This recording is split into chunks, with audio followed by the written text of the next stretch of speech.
Break और आपका स्वागत है। आप देख रहे हैं टोटल न्यूज पर खास पेशकश। नतीजों ने किसको नकारा, लेकिन हम लगातार आपको बता दें कि पिछले 8 साल से टोटल न्यूज लगातार सर्वे करता है और टोटल न्यूज का सर्वे सबसे आगे, सबसे सटीक भी साबित होता है। हालांकि लगातार हमें आलोचना का सामना भी करना पड़ता है, लेकिन ये आंकड़े बताते हैं कि किस तरह से निष्पक्षता के साथ, सच्चाई के साथ टोटल न्यूज सर्वेस को कंडक्ट करता है और वह तस्वीर आपके सामने भी होती है। किस तरह से टोटल न्यूज जो है वो आंकड़े बिल्कुल सच्चाई के साथ, सटीकता के साथ आपके सामने रखता है। और शुक्रिया आपका भी शंभूनाथ जी की कार्यक्रम की शुरुआत में आपने तारीफ की, वरना आलोचना का सामना भी बहुत करना पड़ता है हमें। वो तो आपने आलोचना पहले फेस कर ली थी ना।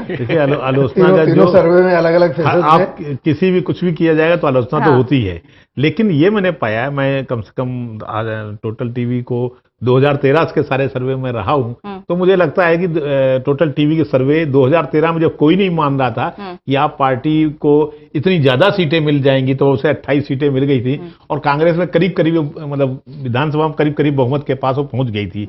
इसलिए तब भी लोग आलोचना कर रहे थे कि तो बड़ा गलत सर्वे कर रहे हैं, इनको पता ही नहीं है, आपका तो कहीं वजूद नहीं है, लेकिन आपने सीटें हासिल करी। उसके बाद जब 2015 का विधानसभा चुनाव हुआ तो भी उन्होंने घोषणा की थी और ये बिल्कुल सटीक बैठा था, इसलिए तब भी आलोचना हुई थी। तो आलोचना तो लोग करते रहते हैं। अब वही पार्टी जो कल आपकी तारीफ कर रहे थे, बहुत अच्छा सर्वे है, बिल्कुल निष्पक्ष करते हैं आप लोग, वो आज आपकी आलोचना करेंगे। दिखा दिया कि जनता में क्रेडिबिलिटी है टोटल न्यूज की। हमारे सर्वेस जो है वो बहुत ही सटीक रहते हैं। विनोद जी, आपके पास आना चाहूंगी। हम राष्ट्रीय परिप्रेक्ष्य की बात कर रहे थे। ये जो इस बार के जो लिटमस टेस्ट माना जा रहा है, न सिर्फ ये एमसीडी इलेक्शंस के लिए है, बल्कि अगले साल जितने भी राज्यों में चुनाव होने हैं उसके लिए एक सबक है इन तीनों दलों के लिए। अगर मजबूती के साथ लड़ना है तो जो कमियां रही हैं उन्हें उनसे उबरना होगा। देखिए, ये तो बिल्कुल सही कह रहे हैं, लेकिन अभी पहले मैं चूंकि सर्वे की बात चल रही थी और इस बात पे भी चर्चा चल रही थी कि पंजाब पे इसका क्या असर होगा, तो मैं तो रिक्वेस्ट ये करूंगा चैनल से कि वो पंजाब का एक सर्वे निकाल के दें, जो है कि वहाँ क्या जमीनी हालात है। जमीनी भावनाओं को पकड़ने में टोटल न्यूज को अच्छा, उनका मैकेनिज्म सर्वे का संभवतः अच्छा है। नेशनल पॉलिटिक्स की जहां तक बात है, देखिए तीनों दलों का एक बहुत ज़्यादा वेरिएंस के साथ स्थिति है। कांग्रेस का रिवाइवल एक नेशनल नेसेसिटी है। ये बहुत ज़रूरी है कि एक बहुत मजबूत पार्टी जिसकी शाखाएं सारे देश भर में हो, हर राज्य में हो, हर डिस्ट्रिक्ट में हो, एक ऐसी पार्टी का मजबूत होना और उसका बने रहना और उसका रिवाइवल होना बहुत ज़रूरी है। इस नाते कांग्रेस को बड़े संजीदगी के साथ, प्लानिंग के साथ और विनम्रता के साथ, कभी कभी बहुत ऊटपटांग बातें करते हैं, जरूरत से ज़्यादा ऐसी आलोचना करते हैं, बहुत छिछली होती है और वो साफ उससे एक्सपोज हो जाते हैं कि उनका मकसद सिर्फ जो है बदनामी करना है, कोई मतलब नहीं है। जबकि कांग्रेस एक बहुत संजीदा, संतुलित और पुरानी पार्टी है, उसका अनुभव जो है वो उस तरह का अनुभव किसी पार्टी के पास नहीं है। ये हुआ कांग्रेस के लिए नेशनल पर्सपेक्टिव। बीजेपी के साथ समस्या क्या है कि वो इस समय सबसे बड़ी पार्टी है, तो जैसे कि कोई भी पार्टी इस स्तर पे आके सोच सकती है, 30 साल के बाद कोई पार्टी सेंट्रल लेवल पे पूर्ण बहुमत के साथ आई तो वो निश्चित रूप से अपना विस्तार तो चाहेंगे, लेकिन जो बारंबार नतीजे दिखा रहे हैं उससे उनको सबक तो लेना होगा।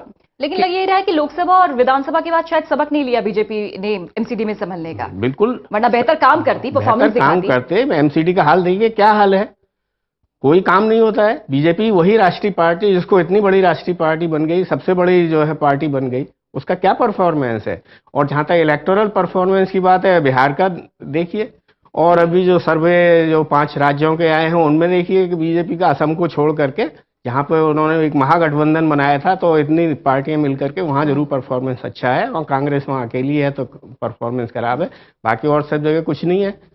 तो मेरा कहने का मतलब, राष्ट्रीय पर्सपेक्टिव में अगर उनको जमे रहना है तो उनको भी ये सोचना होगा कि हम जो है, जो अतिरेक कर रहे हैं और जो किसी भी बात पे वो इंटॉलरेंट होकर के और बच्चों तक पे हमले करने लगते हैं, बच्चों तक को गालियां देने लगते हैं, यूनिवर्सिटी को बर्बाद करने में लगे हुए हैं, इस तरह की मानसिकता से उनको हटना होगा और ये मान के चलना होगा कि ये देश एक सेकुलर देश है, सर्वधर्म स्वभाव वाला देश है, और एक जबरदस्ती एक ओपिनियन, अपनी ओपिनियन जबरदस्ती कानून का उल्लंघन करके, संविधान का उल्लंघन करके नहीं थोपी जा सकती। ये बीजेपी के लिए सबक है। लेकिन ये जनरल बात कह रहा हूं मैं, जहां तक ये जो इलेक्शन है, ये तो बड़ा, मैं कह रहा हूँ, बड़ा अजीब ही किस्म का इलेक्शन था, शुरू में भी कहा था। और आम आदमी पार्टी के लिए सभी लोग कहते भी हैं, संभवतः उनके दिमाग में भी हो कि हम एक नेशनल लेवल पे कुछ उभरें। अभी तो देखिए उनकी संभावना बहुत कम है। इमीडिएटली 2 राज्यों में उन्होंने इलेक्शन लड़ने का मन बनाया है, एक गोवा में और एक पंजाब में। हाँ। पंजाब के बारे में मैं अभी भी मानता हूं कि ये काफी अच्छी फोर्स बनी हुई है, क्योंकि जो जमीनी मुद्दे हैं, जिस ढंग से दिल्ली में पहली बार उन्होंने जमीनी मुद्दे उठाए थे, कांग्रेस की यहाँ 15 साल की सरकार के दौरान तमाम विकास के कार्य हुए, कॉमनवेल्थ गेम हुए, 32,000 करोड़ रुपए मिल गए, तो ऐसी दिल्ली को जगमग कर दिया, तो लगा कि भाई बड़ी डेवलपमेंट वाली पार्टी है। लेकिन जो जनता के मुद्दे थे उनसे कांग्रेस ने अपना नाता तोड़ लिया। लेकिन पंजाब के अंदर आम आदमी पार्टी वही काम कर रही है जो शुरुआती दौर में आम आदमी पार्टी ने दिल्ली में किया था। मेरा मानना है, गलत भी निकल सकता हूं, कि पंजाब के अंदर आम आदमी पार्टी के लोग उसी भावना से इस समय काम कर रहे हैं, उसी स्पिरिट से काम कर रहे हैं जिस स्पिरिट से आम आदमी पार्टी ने शुरुआती दौर में दिल्ली में काम किया था। मैं मानता हूं कि अगर बिल्कुल स्पष्ट बहुमत ना भी मिल पाए अगर किसी वजह से, तो बहुत ही मजबूत पार्टी के रूप में पंजाब में उभरेंगे।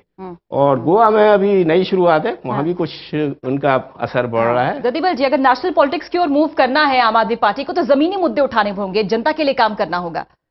देखिए, पंजाब में जाने के लिए पहले पंजाब की राजनीतिक और सामाजिक जो वहाँ की पृष्ठभूमि है उसको समझना बहुत ज़रूरी है। दिल्ली में जिस तरह से केजरीवाल आए थे राजनीति में, उससे पहले इनके साथ अन्ना हजारे का एक बहुत बड़ा जैसे कहें कि हाँ, एक आंदोलन था और अन्ना हजारे का ठप्पा था। हाँ, अन्ना हजारे का एक मैसेज था, वो ठप्पा लगा हुआ था इनके ऊपर। और अन्ना हजारे उस समय चाह भी नहीं रहे थे कि पॉलिटिकल पार्टी बने, लेकिन इनकी महत्वाकांक्षा इनको राजनीति में ले आई और अन्ना हजारे की बदौलत ये सक्सेस हुए दिल्ली में। लेकिन पंजाब की पृष्ठभूमि बहुत अलग तरह की है। वहाँ जैसा अभी शुक्ला जी कह रहे थे कि वहाँ पर सिख और नॉन सिख एक बड़ा इशू है। दूसरा, पंजाब में इस समय कांग्रेस कमजोर जरूर है, आपस की गुटबाजी में बटी हुई है, लेकिन उसको दुरुस्त करने के लिए कांग्रेस प्रशांत किशोर को अपने चुनाव रणनीतिकार के रूप में लेके आई है, जो उत्तर प्रदेश और पंजाब के लिए काम कर रहे हैं। वो अभी 7-8 महीने जो बाकी हैं चुनाव में, उसमें वो परफॉर्मेंस दिखेगी, जो रणनीति बनेगी उस रणनीति का असर दिखेगा। सबसे बड़ा पंजाब में जो मुद्दा है वो भ्रष्टाचार का है, प्रकाश सिंह बादल, सुखबीर बादल, इन सब लोगों को लेकर के।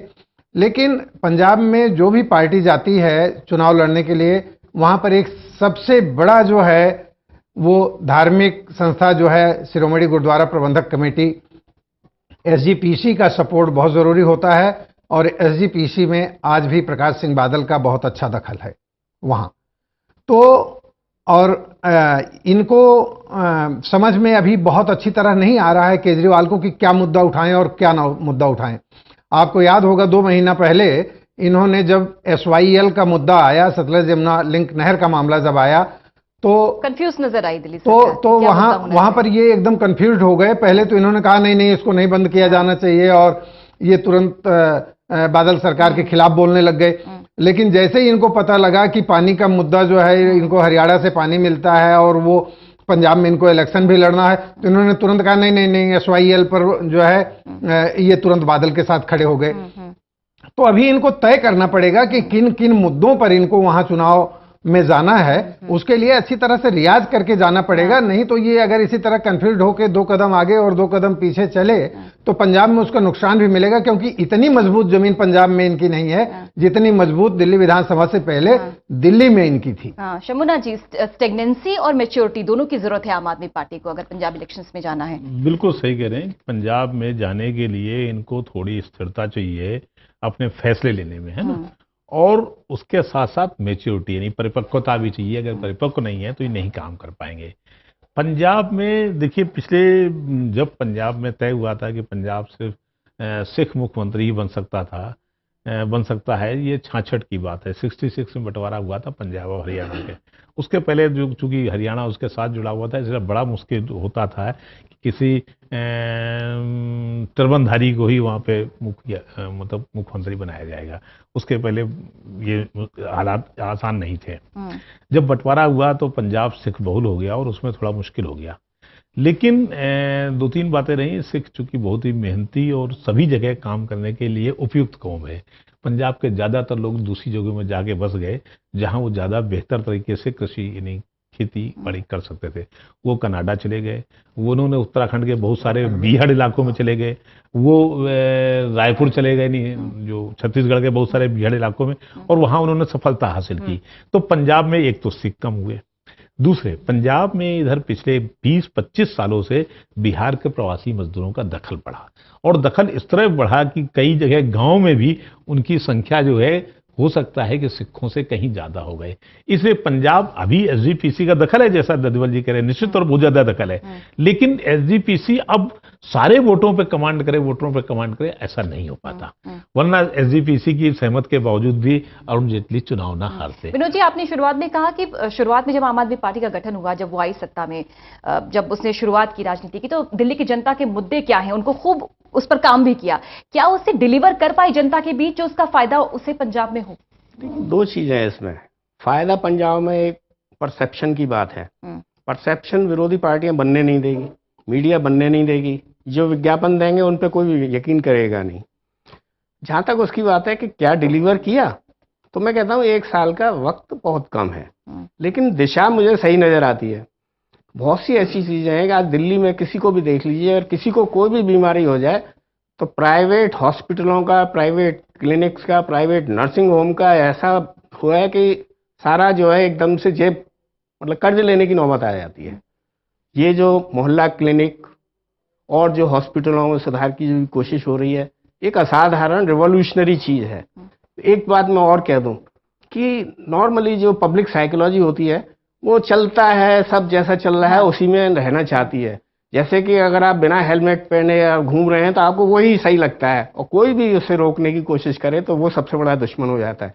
आम आदमी पार्टी के साथ भी ये है कि जो भी मुद्दे वो उठा रही है, जो भी काम वो करना चाहती है, चाहे स्कूलों में फीस कम करने का हो, चाहे डॉक्टरों के अच्छे समय पे आने इलाज करने का हो, चाहे सड़क पे यातायात संबंधी जैसे ऑड इवन के रूप में सामने आए तमाम तरह की चीजें, वो चीजें हैं जो एसोटेरिक किस्म की हैं, जो उदात्त किस्म की चीजें हैं, जो होनी चाहिए, जिसके लिए अक्सर कहा जाता है कि सब काम सुप्रीम कोर्ट कर रही है, राजनीतिक क्या कर रहे हैं। राजनीतिक जब करने की कोशिश करते हैं तो पब्लिक कहती है यार ये बड़े फालतू आदमी है, तो तमाम तरह की असुविधाएं क्रिएट कर रहे हैं। आप ये भ्रष्टाचार के मसले पे भी मैं बात करना चाहूंगा कि आम लोगों की इतनी भागीदारी है भ्रष्टाचार में, चाहे देने में चाहे लेने में, कि मतलब उनको लगता है ये तो रूटीन चीज है, क्या है इसमें, क्यों बवाल किया जा रहा है, क्या है इसमें जो है।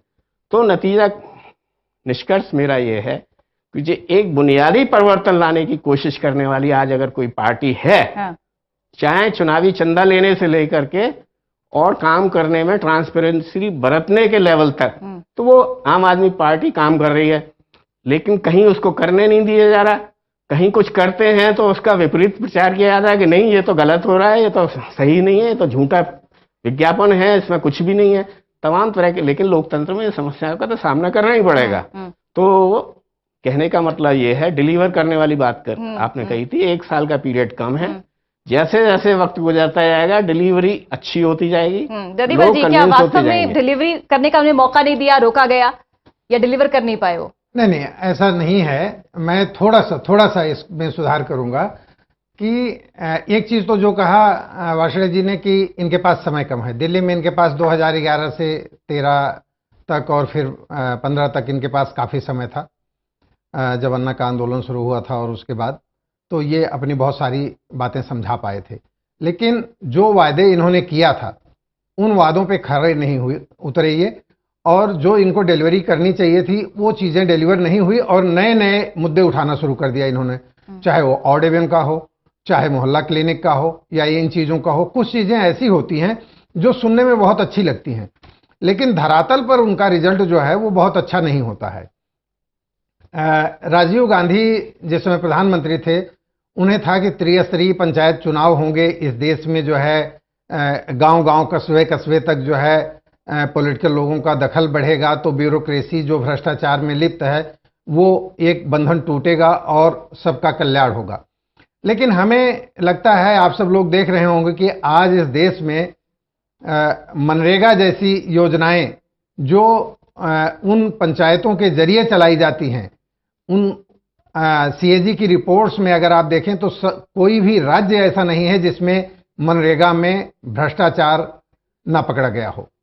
तो उसी तरह से मोहल्ला क्लिनिक की जो बात हो रही है, आपके पास जो हॉस्पिटल्स हैं वहां आपके पास इक्विपमेंट्स नहीं है, वहां आपके पास डॉक्टर्स नहीं है, वहां आपके पास बेड नहीं है, चादरें नहीं बदली जाती हैं, डॉक्टर्स ड्यूटी पर नहीं होते, नर्सेज ड्यूटी पर नहीं होती हैं, सफाई का बंदोबस्त नहीं है, और आप फिर मोहल्ला क्लिनिक की तरफ चले जा रहे हैं। यानी हसीन सपने तो खूब दिखाए लेकिन वो मंगेरी लाल के थे। बिल्कुल, मुझे याद है चंद्रशेखर जी जिस समय प्रधानमंत्री थे उस समय हुआ था कि एमसीआई को कह दिया गया था कि देश में अब नए मेडिकल कॉलेज नहीं खोले जाएंगे, क्योंकि आप नए मेडिकल कॉलेज खोलते जाएंगे, उनके पास डॉक्टर्स के लिए लैब नहीं है, पढ़ाने के लिए फैकल्टी नहीं है और तमाम सारी चीजें नहीं है। उस समय उन्होंने पाबंदी लगा दी थी और हरमोहन धवन उस समय एविएशन मिनिस्टर थे, बहुत प्रयास किया, चंद्रशेखर के बहुत करीबी थे, तब जाकर के चंडीगढ़ में एक मेडिकल कॉलेज वो खुलवा पाए थे, वरना उस समय पाबंदी लगा दी गई थी। शंभुनाथ जी, जो दिल्ली वालों को दिखाए थे सपने केजरीवाल ने, क्या दिशा से वो भटक गए? क्या वाकई उनको काम करने नहीं दिया, रोका गया, बहुत बैरियर्स लगाए गए, या वो कर नहीं पाए? नहीं, मैं नहीं मानता कि उनको बैरियर लगाए गए।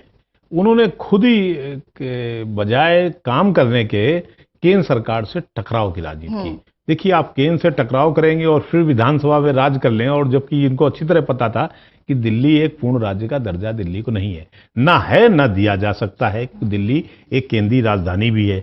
ऐसी स्थितियों में आप काम कर रहे थे तो आपको केंद्र से टकराव के बजाय एक दोस्ताना रवैया बनाना था। दूसरे, वो फालतू के आरोप लगा रहे। जब जन समस्याओं पर आपको सड़क पर उतरना चाहिए तो कभी डिग्री विवाद खड़ा करें, कभी इस तरह के फालतू विवाद। इन सब विवाद से वो चर्चा में तो रहते हैं, सोशल मीडिया में तो छाए रहते हैं, उनके समर्थक भी हैं, उनके विरोधी भी हैं, लेकिन कोई क्रिएटिव, कोई ऐसा काम जिसका सकारात्मक काम, ऐसा उनका काम दिखाई नहीं पड़ता और उसका खामियाजा उन्हें उठाना ही पड़ता।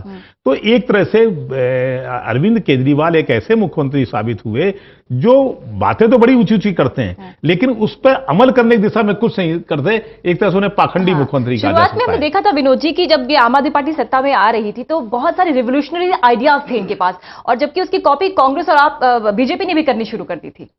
देखिए, सबसे रिवोल्यूशनरी आइडिया ये था कि एडमिनिस्ट्रेशन को हम ट्रांसपेरेंट करेंगे और भ्रष्टाचार दूर करेंगे।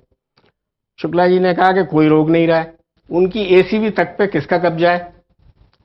सेंट्रल गवर्नमेंट ने सेमी मिलिट्री भेज करके उस पर कब्जा कर रखा है। क्या दिल्ली सरकार उसका इस्तेमाल कर पा रही है? एसीबी का भ्रष्टाचार रोक पाएगी इस तरीके से? नहीं रोक पाएगी। इसको कहते हैं कि काम नहीं करने दिया जा रहा।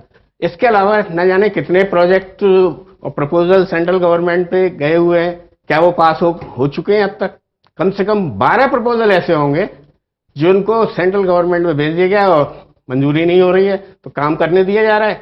आप कांग्रेस से तुलना अगर उसकी करें तो 32,000 करोड़ रुपए कॉमनवेल्थ में मिल गए, तो आपने डेवलपमेंट करके दिखा दिया और बड़े सुरखरू बन गए कि हमने देखिए क्या कमाल कर दिया। लेकिन जो समस्याएं आम आदमी पार्टी को एक पैरिया के रूप में देखा जाता है, एक दलित के रूप में, क्या पार्टी है जो उल्लंघन किया विनोद जी, बहुत सारे नियमों को उल्लंघन किया, बहुत सारे अपॉइंटमेंट्स या अपॉइंटमेंट्स ऐसी की जिनके लिए अनुमति जरूरी होती है एलजी की। ऐसे में यही चीज है, कांग्रेस कहती रही है कि यहाँ पे पूर्ण राज्य का स्वरूप होना चाहिए दिल्ली का, बीजेपी भी कहती रही है। पाखंडी वो हैं जो उसको लागू करने के लिए एक कदम भी आगे बढ़ाना नहीं चाहते।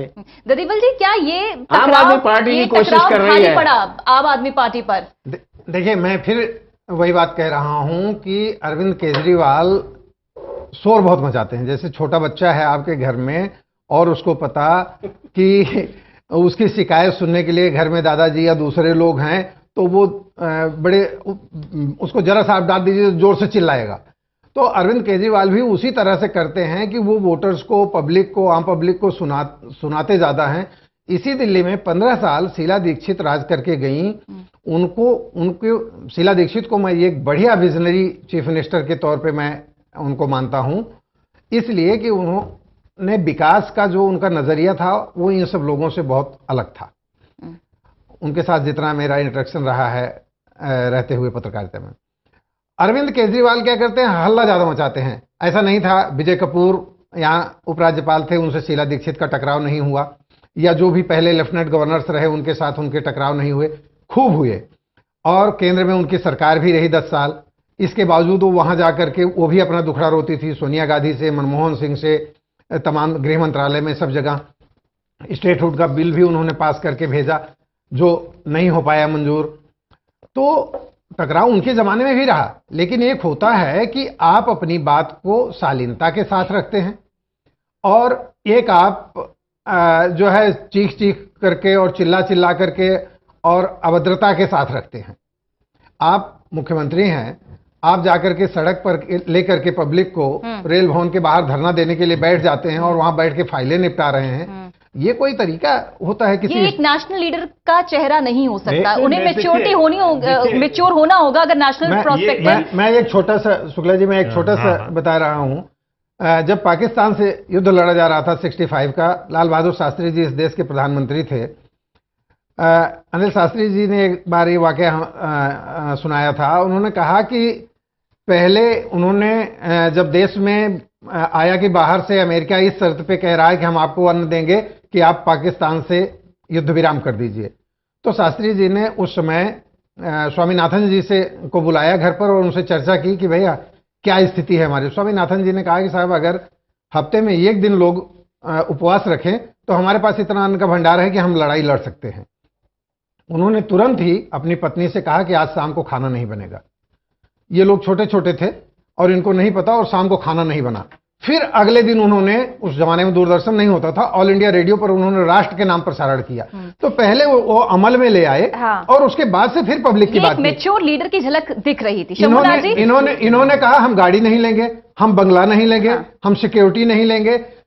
मेट्रो में सफर किया, जो है वैगन फाइनल कमेंट। सब समय बहुत कम है, ये बताइए संभलने की स्थिति है क्या? एक साल बाद अगर चुनाव है बड़े बड़े राज्यों में, तो किस तरह से संभलने की? जिस तरह की इनकी कारगुजारियां हैं, जिस तरह से काम ये कर रहे हैं अरविंद केजरीवाल, उसमें संभलने की उम्मीद इनकी बहुत कम है, क्योंकि ये टकराव की ही राजनीति करना चाहते हैं बजाय कि एक सुलह की राजनीति करना चाहें। इनको पता है कि दिल्ली पूर्ण राज्य का दर्जा दिल्ली को नहीं दिया जाता, ये केंद्रीय राजधानी है। दुनिया में कहीं भी ऐसा नहीं है केंद्रीय राजधानी में पूर्ण राज्य का दर्जा। पुलिस जो है सेंटर के पास रहेगी। ऐसी बहुत सारी स्थितियां हैं। शीला दीक्षित भी ये विरोध करने के बावजूद भी बना के चलती रही, जबकि उनके समय 5 साल वाजपेयी सरकार थी। इसके पहले मदन लाल खुराना और साहिब सिंह वर्मा जब थे, तब भी या तो कांग्रेस सरकार थी अथवा उसके बाद संयुक्त मोर्चा की सरकारें रही हैं। तो ऐसा नहीं है, बाकायदा सरकारें केंद्र में कोई भी रही हो, लेकिन एक राजनीति बनाई जा सकती है। ये चूंकि एक एनजीओ के कहना चाहिए सामाजिक कार्यकर्ता की तरह आए, और जैसे कि एनजीओ के या अफसरशाही के लोगों का यकीन होता है कि जो मैं कह रहा हूं, मैं ईमानदार हूं इसलिए मैं सही हूं। आप ईमानदार होने से आप सैडिस्ट तो हो सकते हैं, लेकिन आप लोकप्रिय नहीं हो सकते, आप जनता की बात नहीं करते। एक साधारण से साधारण राजनीतिक कार्यकर्ता जनता के साथ उसका सरोकार होता है, चाहे जितना वो करप्ट हो, लेकिन जनता को जानता है कि जनता कब नाराज हो जाएगी, इसे जनता से बना के चलता है। विनोद जी, क्या ये के नतीजे जो हैं ये थर्मामीटर हैं, क्या सबक है सभी पार्टियों के लिए अगर राष्ट्रीय राजनीति में उन्नति करनी है, अपनी संजीदगी दिखानी है? तो बिल्कुल एक जो है दिशा निर्देश दे रहे हैं ये चुनाव परिणाम जो है, और सब पार्टियों को आत्मनिरीक्षण करना होगा, अपने अपने आगे के रास्ते तय करने के लिए इस चुनाव परिणाम का इस्तेमाल करना होगा। बहुत बहुत शुक्रिया आपका शंभुनाथ जी, ददीबल जी आपका जी, और विनोद जी आपका भी बहुत बहुत शुक्रिया जुड़ने के लिए। तो कहते हैं कि हर नतीजे जो है वो सबक दे जाते हैं। ये नतीजे भी लिटमस टेस्ट है अगले साल होने वाले इलेक्शंस के लिए। बहुत से राज्यों में इलेक्शंस होने हैं, हर दल के लिए सबक है। सबक इस मायने में कि संजीदगी के साथ, मैच्योरिटी के साथ और प्लानिंग के साथ हर दल को आगे बढ़ना होगा। एक ब्रेक के लिए रुक रहे हैं, लेकिन टोटल न्यूज पर खबरों का सिलसिला लगातार जारी है।